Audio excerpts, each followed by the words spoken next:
Hi, welcome to Angel's Nook. Got a pretty basic project today, but it's going to have quite a bit of work on it. I ran across this and got a really good mark down on it because it's wobbly, it's damaged, and it's damaged on the inside here too. It's really a rough texture, but it was the size I wanted for a purpose in my kitchen. Now, I also know that I had these turntables that are out of metal. So the plan on this is going to be take these feet off and mount this metal turntable recessed into the bottom of this. It's going to take routing a circle on this with a router bit to embed that so you don't see a piece of metal underneath here, and then it just turns the way it should. And it should leave enough room to tighten this back together the way it really should be. My goal is to do all of this with stain and turn it to a lighter finish, more like a lighter pottery barn finish. But we're just going to see how this plays out when I start applying the stains to it. So let's get started. These feet were nailed on with multiple brads, so it took pliers and a small pry bar to get them off, and then channel lock pliers to pull the brads out that stayed in the nails. Because I'm going to be sanding this, I don't want to be tearing up sandpaper hitting, or my fingers hitting the brad pieces that are left in this. We were problem solving by putting this back together, whether or not there was going to be enough clearance in this to fit the nut here that's holding the handle and all the pieces tight together when it's properly tightened. So we already know that the pole that's going down the center extends beyond this nut. So that much, at least that much of that has to be cut off. The nut will fit flush in here, at least at this point. We may have to look at that again once we get the channel routed to fit this pan into. It doesn't have to go all the way, I just want it in there enough that it's going to be sitting level, and when you spin it, it doesn't do this wonky round and round that it can do if there's anything that's off kilter with it. So just wanted to show you that it's not just a quick take it apart, refinish it, put it back together. It's problem solving along the way and figuring out exactly what you need to do to save yourself problems in the steps ahead and to have the finished product the way you want. And we're pretty sure that we're going to have to permanently anchor the nut here to the bottom of this, so that at some point, if we needed to take this apart to ship it, to pack it, to do a change in the finish, we would be able to untwist the handle, the nut would stay in place, and we'd still be able to put it all back together and tighten it really well. So just an FYI for any of you that actually do take things like this apart and want to know how to do it, you have to think those things through and problem solve as you go. All of these pieces have been sanded down with an orbital sander, and they've been wiped down to get as much sanding residue as possible off of them. And what I'm going to choose to do instead of using my wipes, I've got a lot of the liquid, is to show you how you can use paper towels and the liquid. I don't have very much left in this, or I would have poured it out in a bowl, to get the remainder of the sanding debris off and to get it ready to clean. This is also letting me see that this wood, at least these center pieces, are going to want to have a yellow undertone as they are gotten wet with stain. And even though those had been wiped, they're a mess, but not enough that I will have to redo those. But I'm kind of expecting to have to do these trays twice. Again, your towel is wet, but it's not drippy.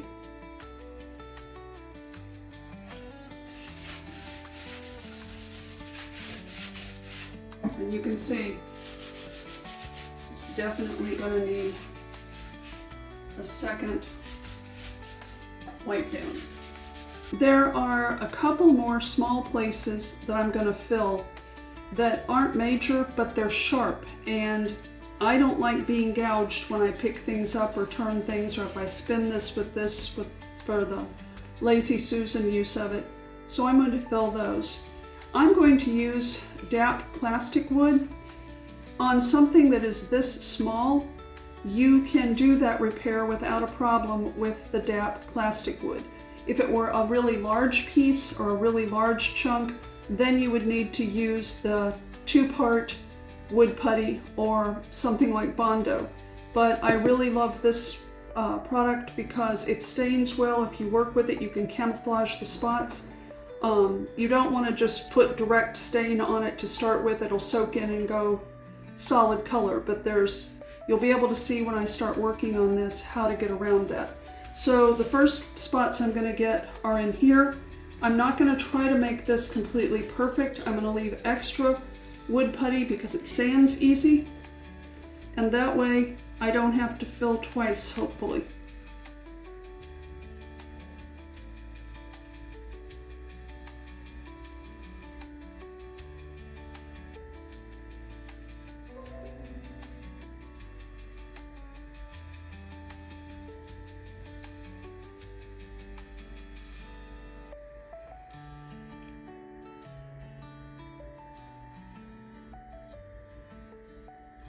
Was a really nice sharp spot right there.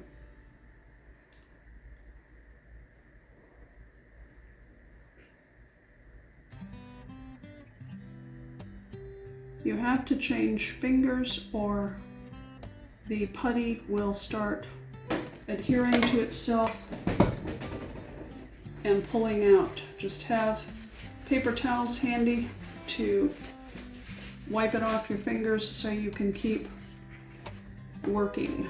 And in this case, I'm just going to put some Wood-putty directly on here and then start working on it with my fingers. And I'll leave extra because I've got a rim edge that I've got to create before this is all done so that this looks like a match to what's there.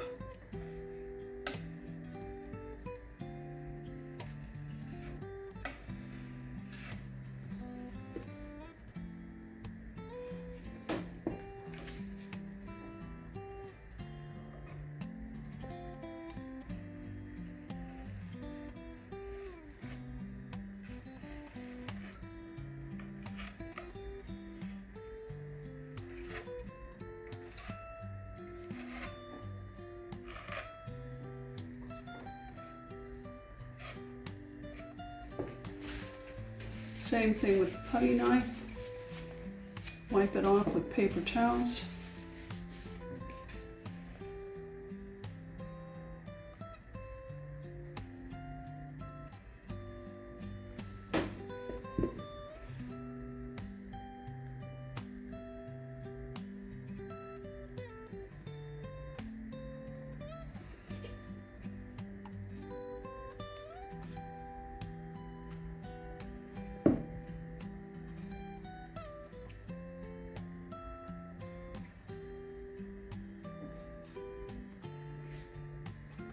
This is not something that you can wet your fingers to do.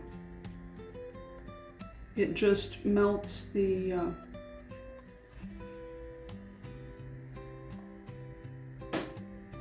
Wood-putty. So right now I'm okay with this. I'm going to put just a little bit more on the outer edge here.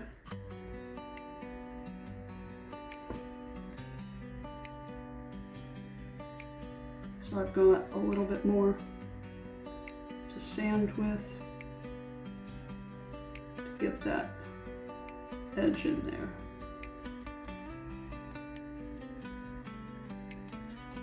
And that needs to dry for a good while, probably overnight, before I do anything else to that spot right there.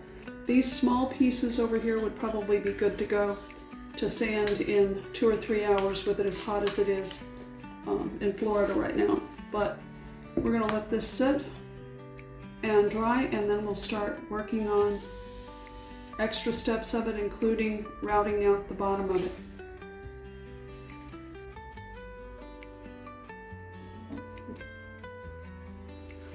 This has dried overnight, and now it's ready to sand down the wood putty to get this to a nice smooth finish and ready to work. The pieces right here are not too bad to do. They're pretty quick.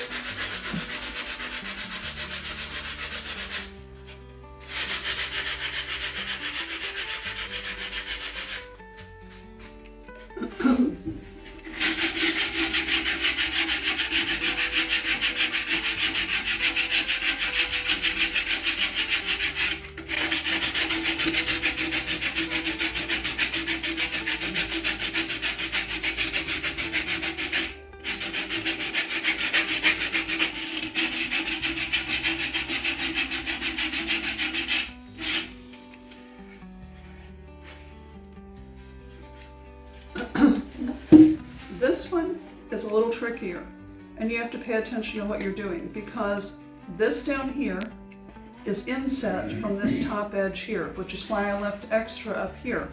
But in order to do this section, a block like this is helpful, because you can keep it coming up underneath the edge.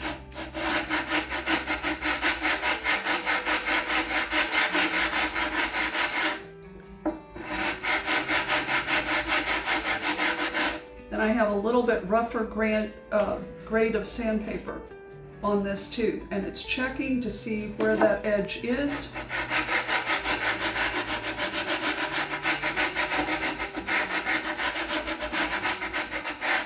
So it's keeping a nice square lip on here because of having a square edge on this.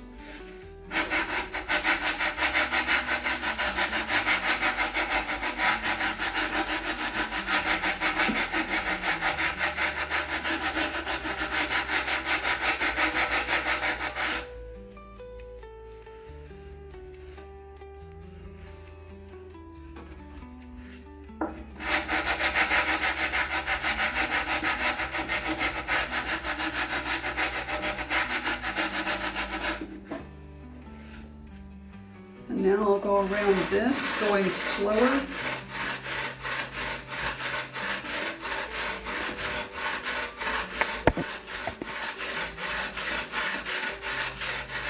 But being careful to keep it flat against this, not letting it tilt, so I keep that edge underneath.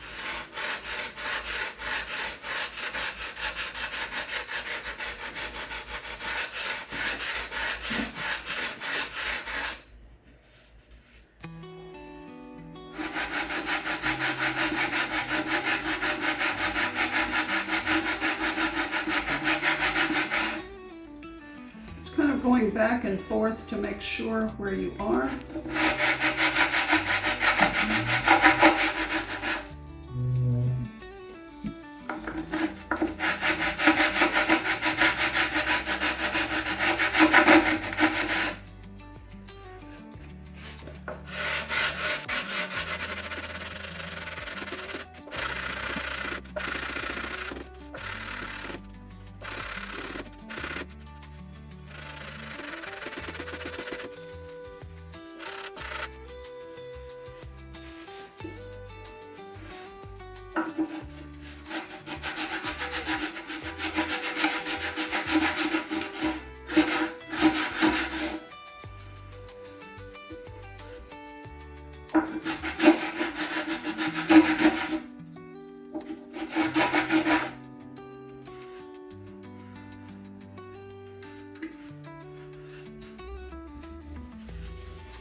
It needs one more fill to fill a little bit here, here, and right in there, so that I've got an edge that matches up with the rest of this.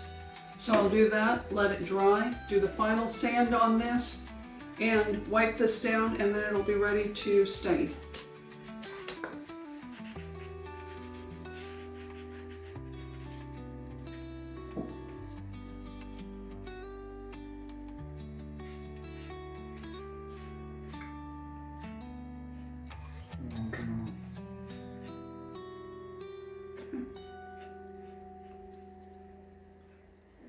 I'm not putting nearly as much on this time.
It's not uncommon, especially with a repair this large, to need to do more than one fill with the wood putty.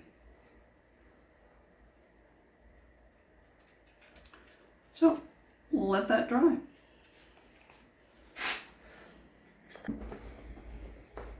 This has all been sanded into shape, wiped down, and I've also applied a coat of spray Zinsser Shellac.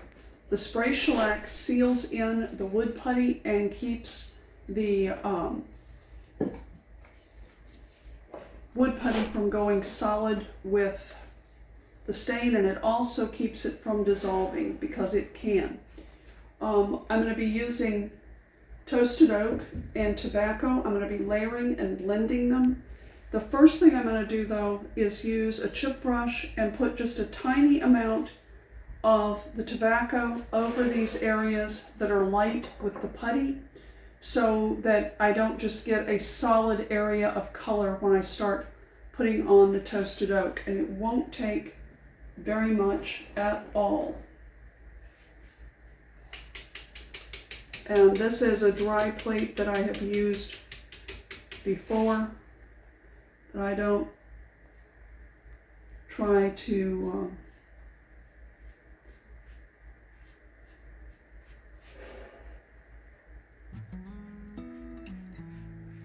waste them, so I just keep reusing them. I don't need a lot on here, but I don't want solid color.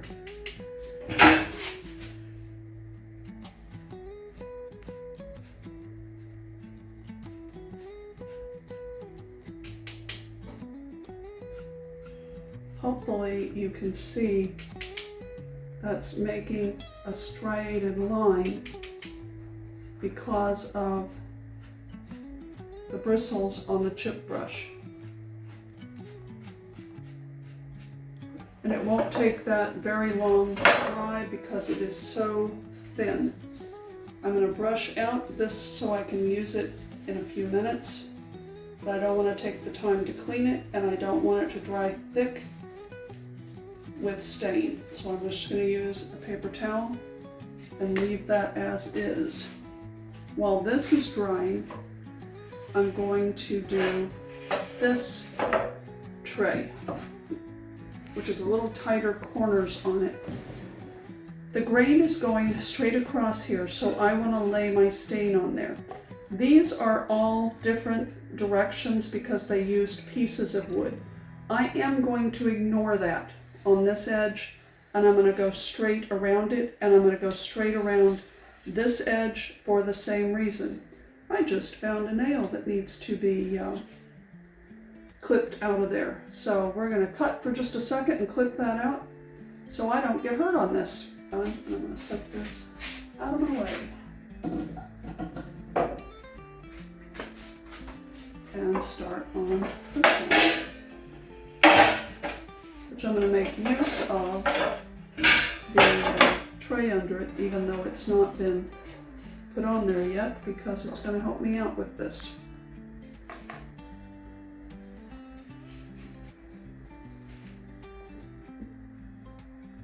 This is definitely not something you want to pounce on here and try to do. You'll just have a blob of stain.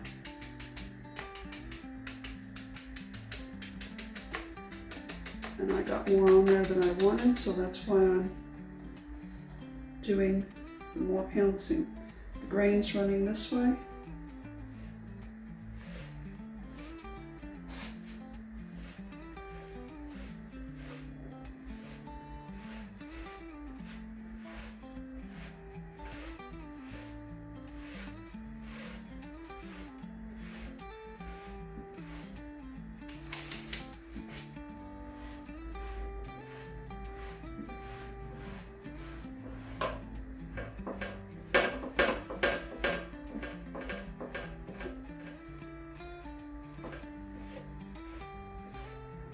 It's really easy to want to angle your brush and come out. You can't.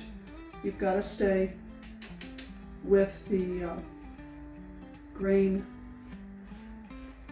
of the wood.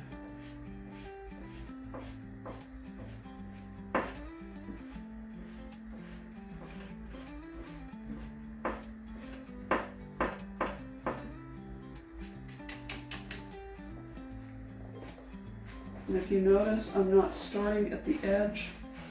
When I put my brush down, it's somewhere away from the edge, so I don't get heavy stain into the edge.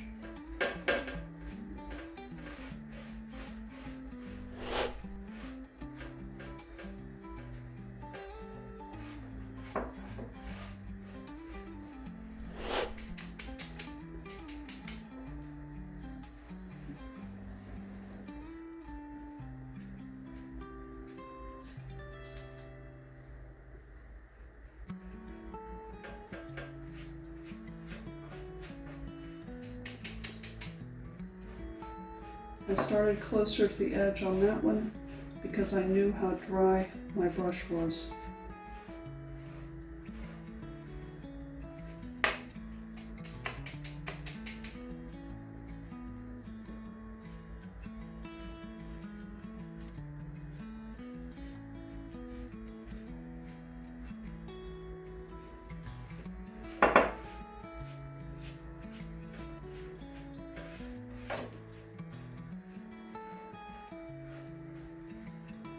And this is a big enough piece.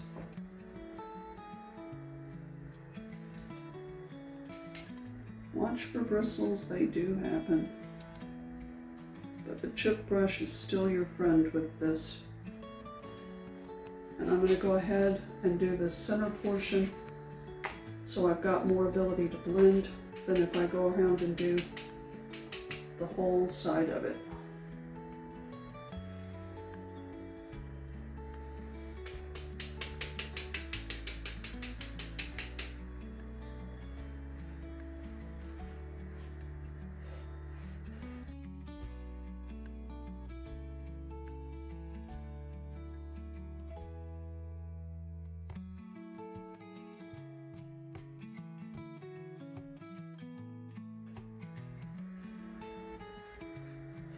And if you notice, I'm not fully coating it.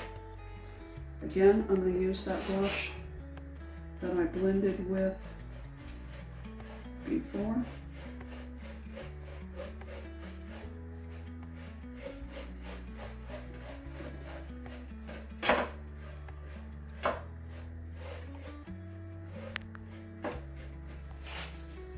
And you look for places that you might want a little bit more stain of the contrasting color and add it.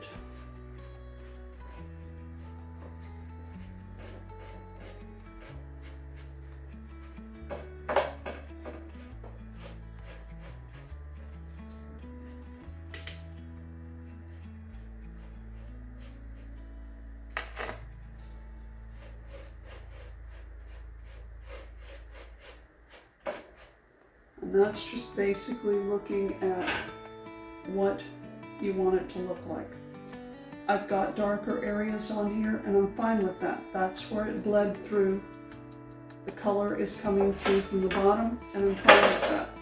Now I'm going to start the inside rim of this.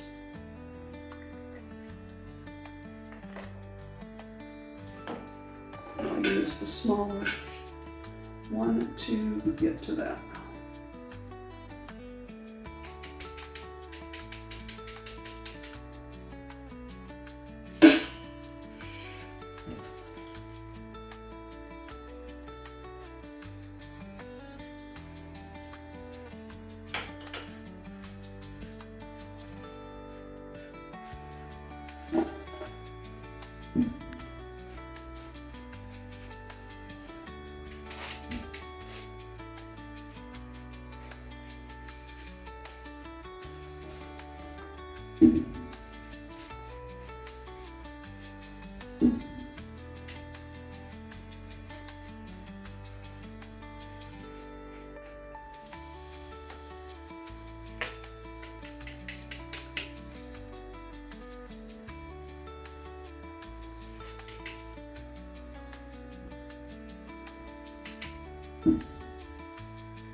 And grab that blending brush again.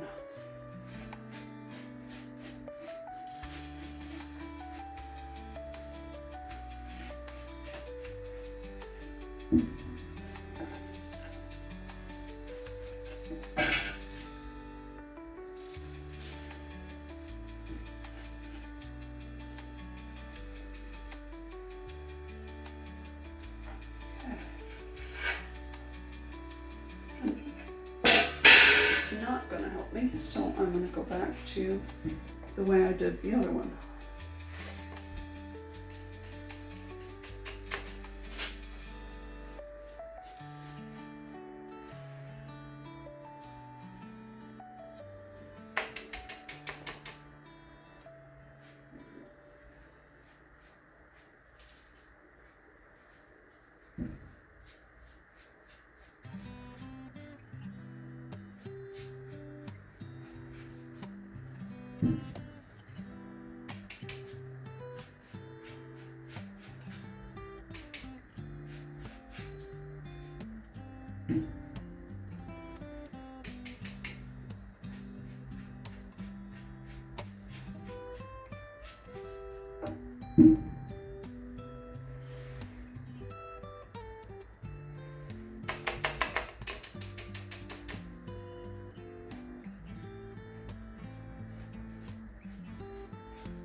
Back to the tobacco again.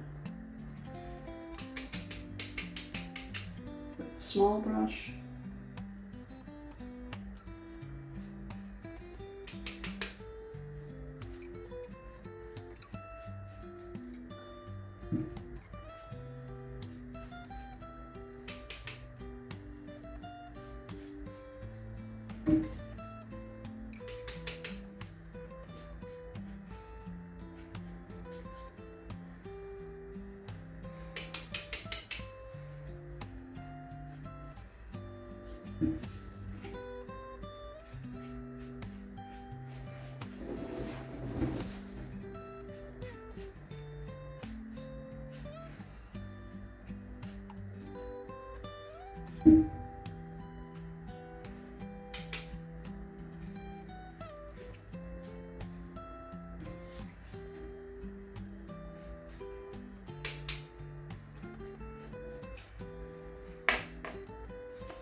and the blending brush.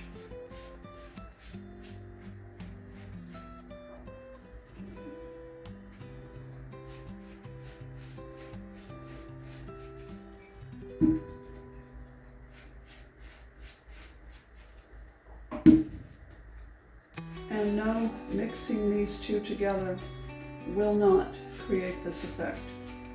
You have to do the layering.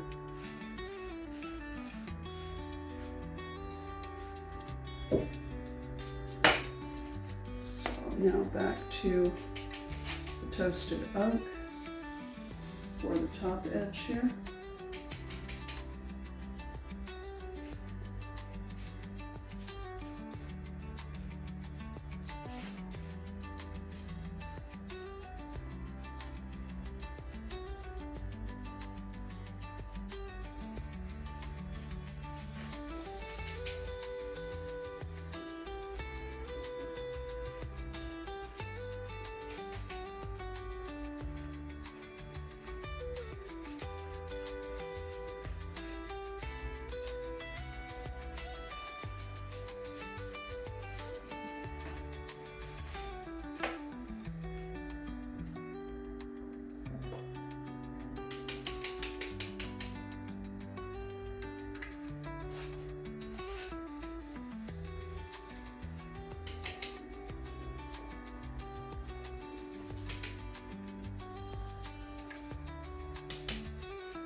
And the blending brush.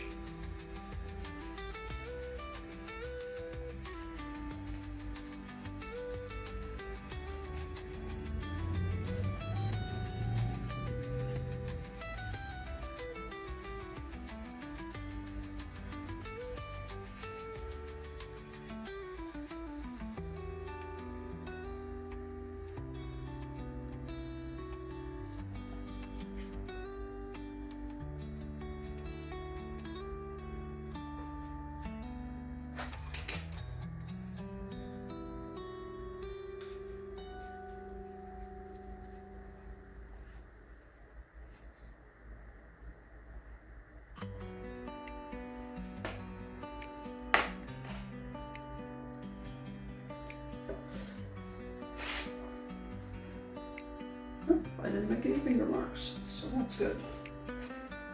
And this one is set aside to dry. The spindles are what are left. I'm thinking the spindles are probably going to come out lighter, and I'm really not sad about that because I think the contrast could be really cool. And I can always darken it. If I don't like it, I can keep working with the stains. But again, you want to go up and down on this.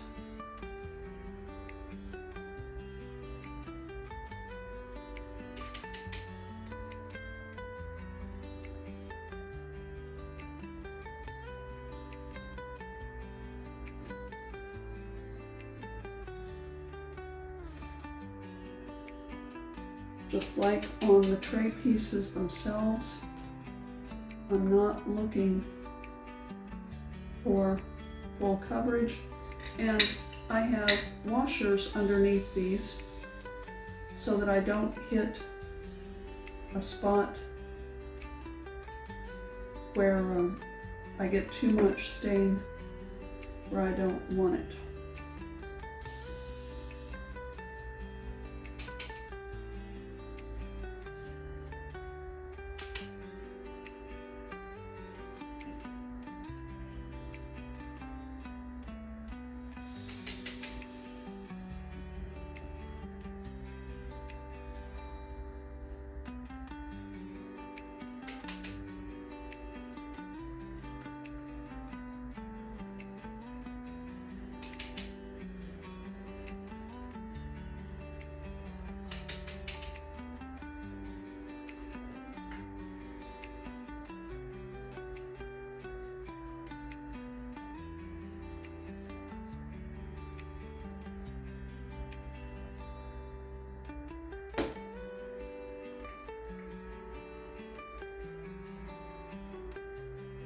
bouncing with a very dry brush can get you into the grooves without creating horizontal lines that you don't want.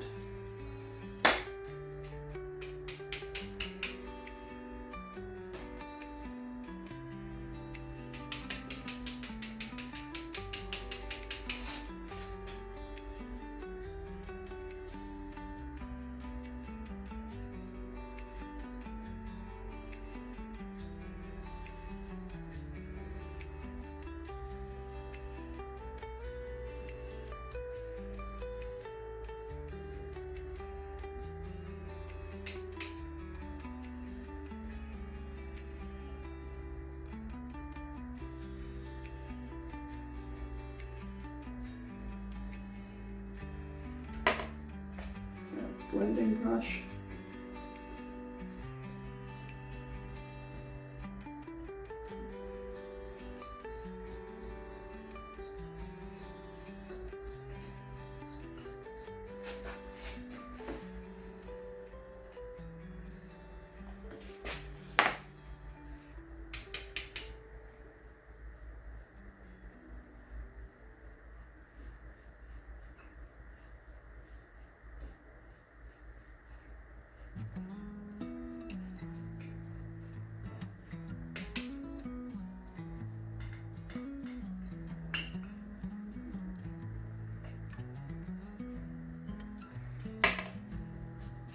Blending brush.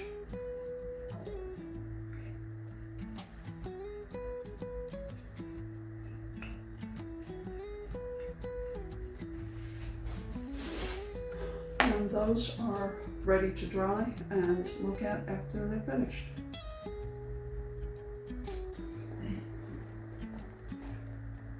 I had two identical trays that I had gotten with damage.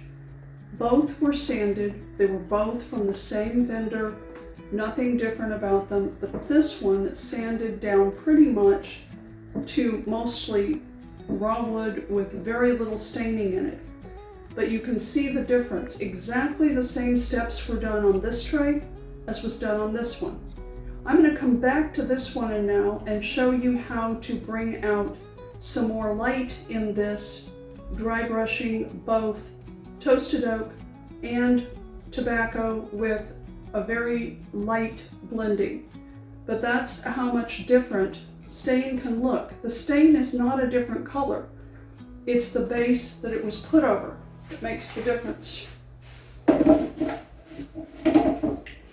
So I want to create both some light and some dark on this to create a little bit more variation. I'm okay with this finish, but I think it can look better and come out more of the lighter tone that I want. This is more the darker Pottery Barn finish versus the lighter. And either way, I'm going for aged wood, so I'm not trying to match Pottery Barn brand. I'm just trying to get some lightness into this. So this is what I'm going to be doing with it. I'm going to be very, very lightly skimming the surface of this.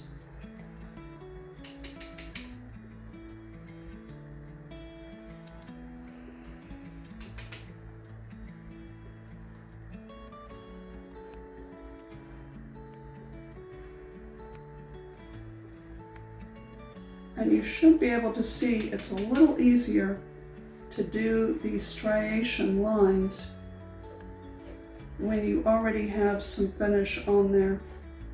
And this finish has not been drying as long as I would recommend for you, but I'm able to make it work for me.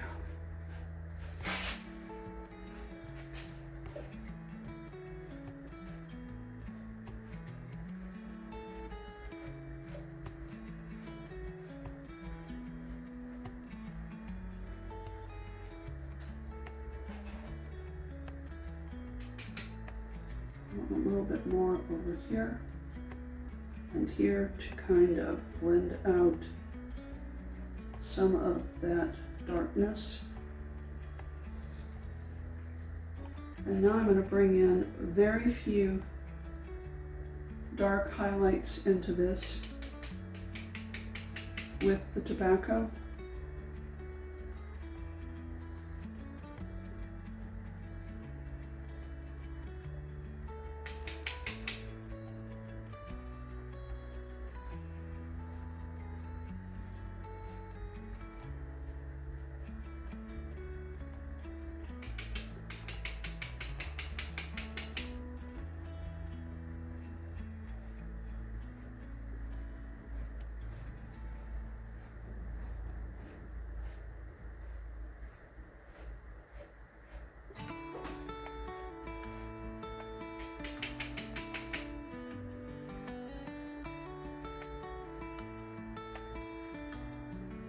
Super light touch on this.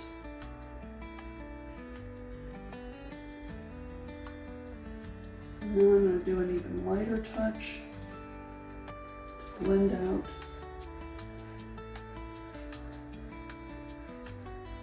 that tobacco.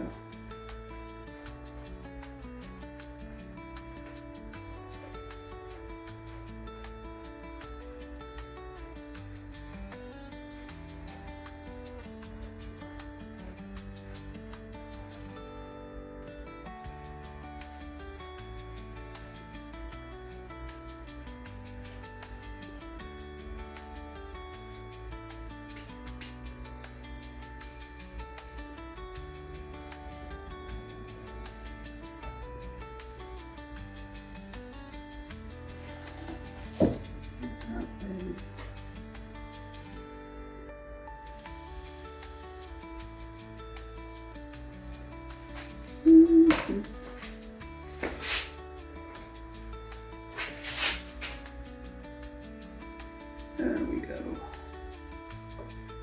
Get a hold of it now. There's one piece gone.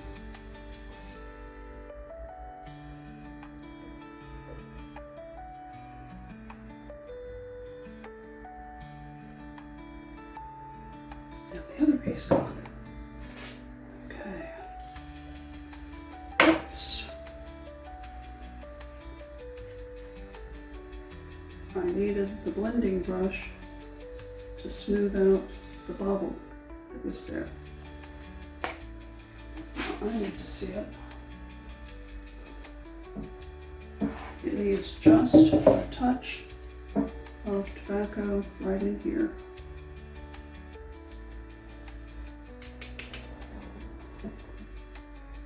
And right there.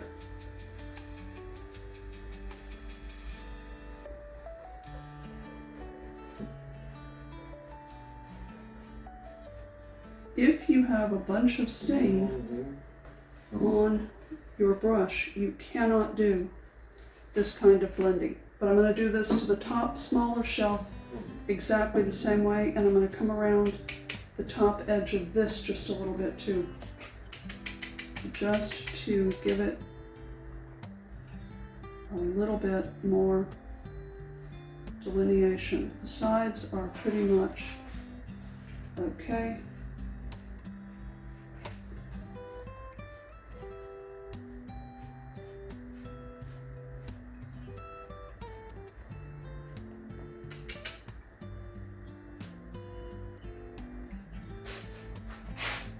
That's bringing back a little bit more grain line look.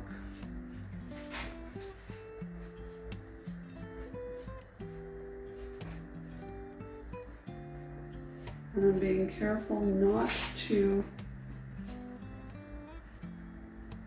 get rid of the lines that I'm creating. I'm just lightly softening them to create a more natural look on this.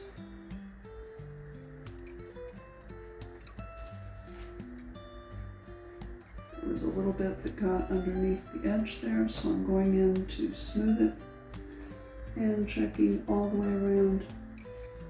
There's not someplace at that.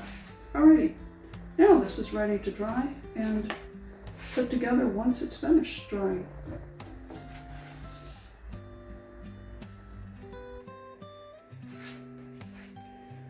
These have, both sets of trays have dried overnight, and I'm not unhappy with the finish, but I'd like it to be a little bit more neutral, and I would like to remove some of the red in this one.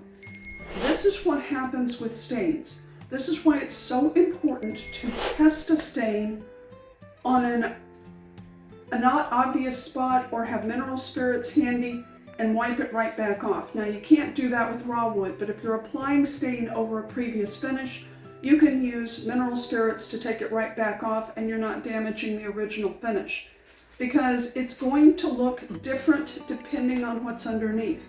If you remember, the first tray I was working on had a lot of black underneath it, dark spots in it, even though it was sanded down.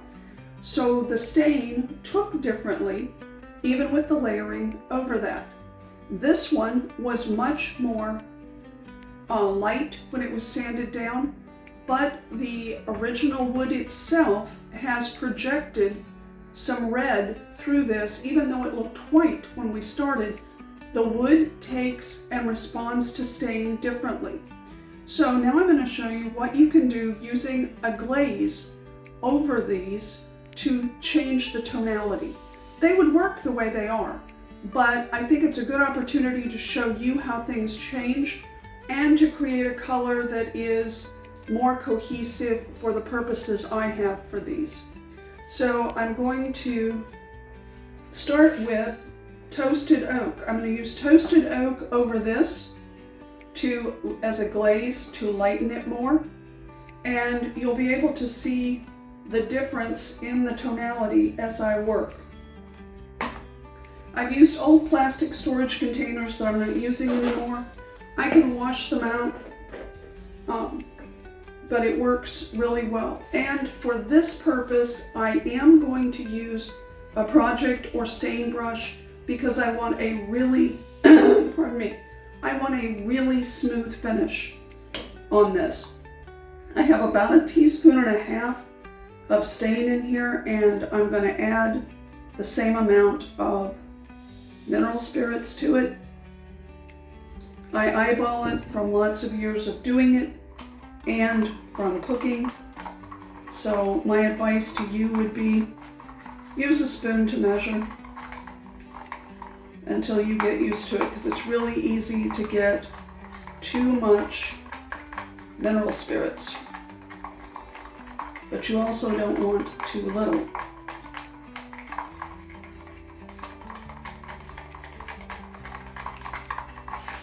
And you need to mix it well so that you are not getting lumps of stain that's going to apply like paint.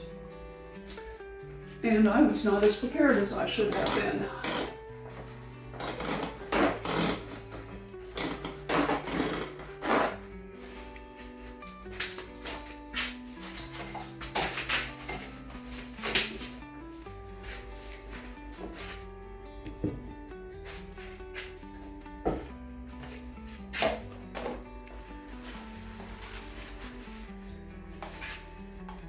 I'm going to wipe the spoon off because I'm going to use it to mix the second batch, which will be a different stain color. And even with this, I'm going to use a plate to pounce, because I don't want a heavy, thick coating on this. And I want it worked into my bristles. This is much runnier, much thinner.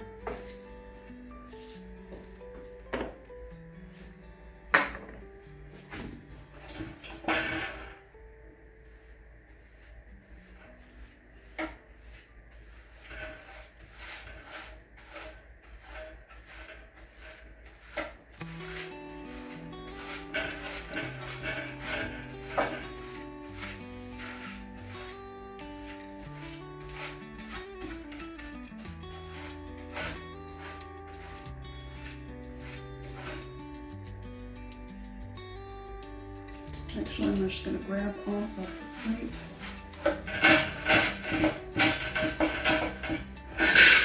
This out from under here, it's not helping me.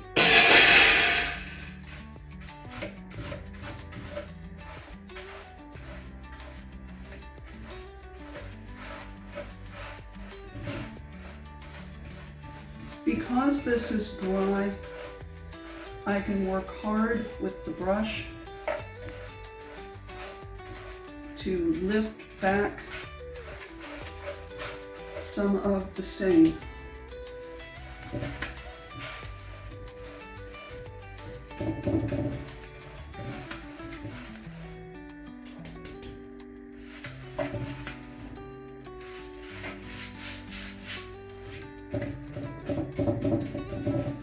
And then make sure your last strokes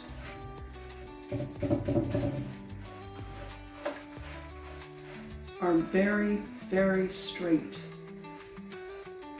It makes a difference.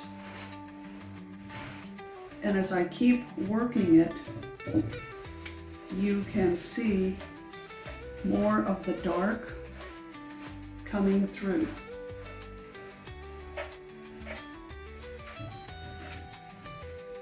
It's a little bit thick right there where I first started. I should have started in the middle. So I'm going to wipe some of that off.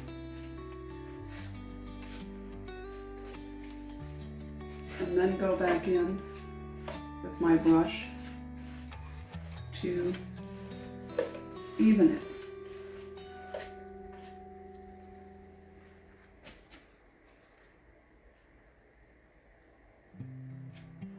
Needed to catch that bristle. And you should be able to see that's created quite a bit of difference in the tonality of the two. Now I'm going to go around, because I got some up on the inside, I'm going to go around the inside of this first so that I can get rid of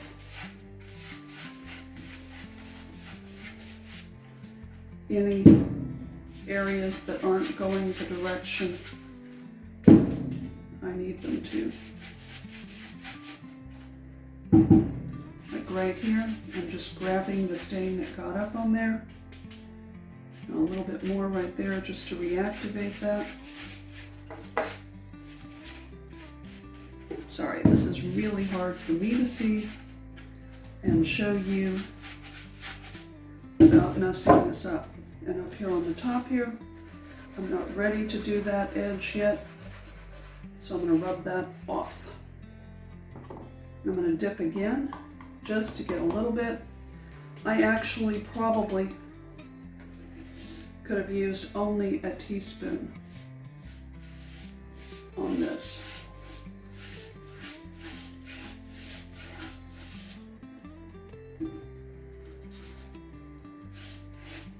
For mixing for this particular tray set.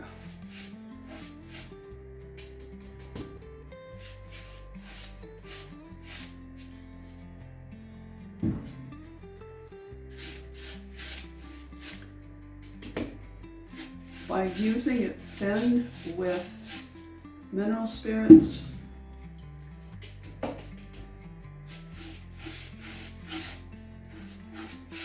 you let all the other colors bleed through.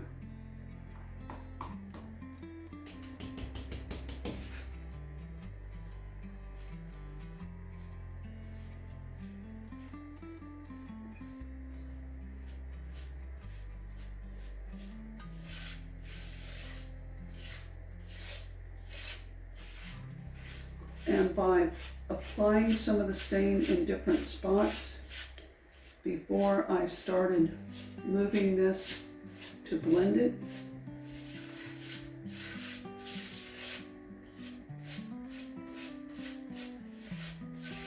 I don't have it too heavy in any one spot. And just like paint, go around that outer edge to make sure you don't have any spots where it went as an overage. I'm going to do the same thing on this, but I've done the same thing off camera with Gray Mist. I've mixed it 1-to-1 with mineral spirits, and because I didn't want to use another paper plate, I just wiped off the toasted oak that I used a few minutes ago, just so I wouldn't be mixing brown into this, because I want to use the Gray Mist as it is.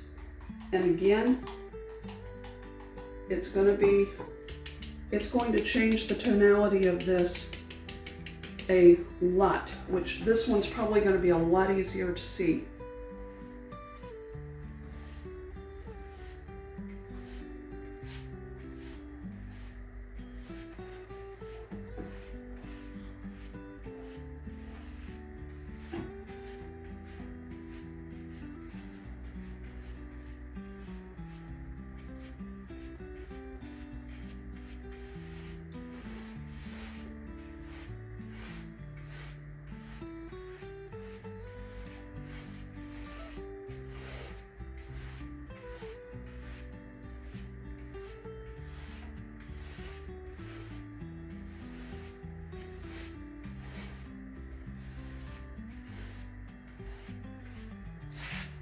You should be able to see a pretty dramatic difference, but there's still the brown tones coming through, but that red is being completely neutralized.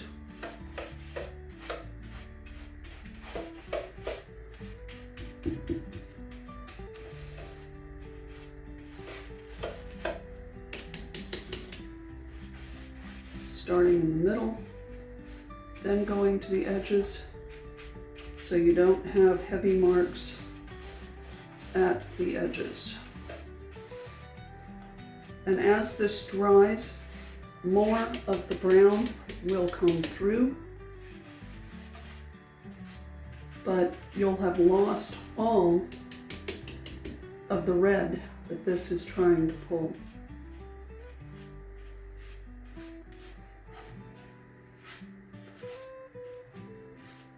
Push your bristles up against the edge, but pull them in a straight line,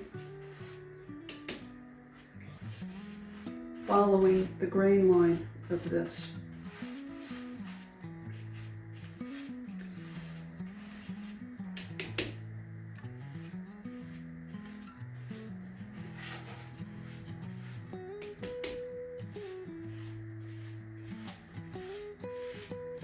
I'm going in a little bit of a curve to start with here, but then I'm going back and straightening it in a straight line. Because you also don't want to leave an area where there's no finish.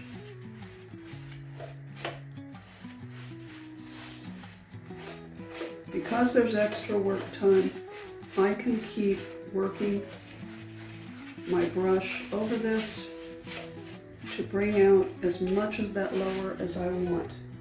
But now there's a very much more neutral tone. The red is going away. I wanted to show you a couple of final things before we assemble this and have it ready to use. First of all, I wiped out my containers that I had mixed stain in, and then wiped them out with a paper towel with mineral spirits. Always, when you're working with paint or stains, use good paper towels like Bounty. Don't use cheap ones. Cheap ones will wad and tear and leave fuzz. The other thing you want to do when you're working on something that you have stained and it's coming back, especially when it's coming back to a matte finish, but any finish, even in satin, it can need this, is you don't want to sand the final coat, but you do want to take a piece of paper grocery bag or the plain raw packing paper that is the brown. White packing paper does not work. Don't try it. It's going to leave scratches and marks in your finish. This is just going to buff it, and you literally wad it up so it's an uneven surface. And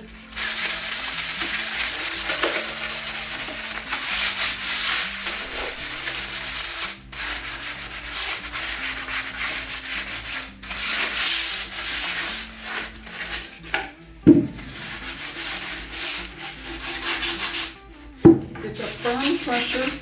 It's like you're scrubbing.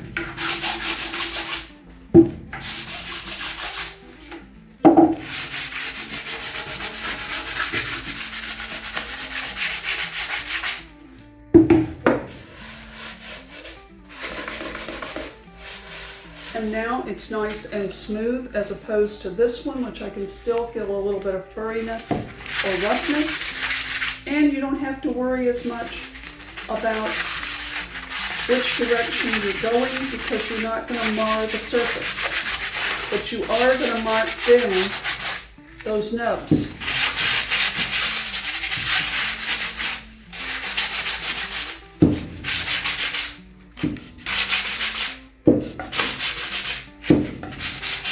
And you can feel when you hit the area that you've already rubbed down or sanded with this, because it starts to slide on it really easy.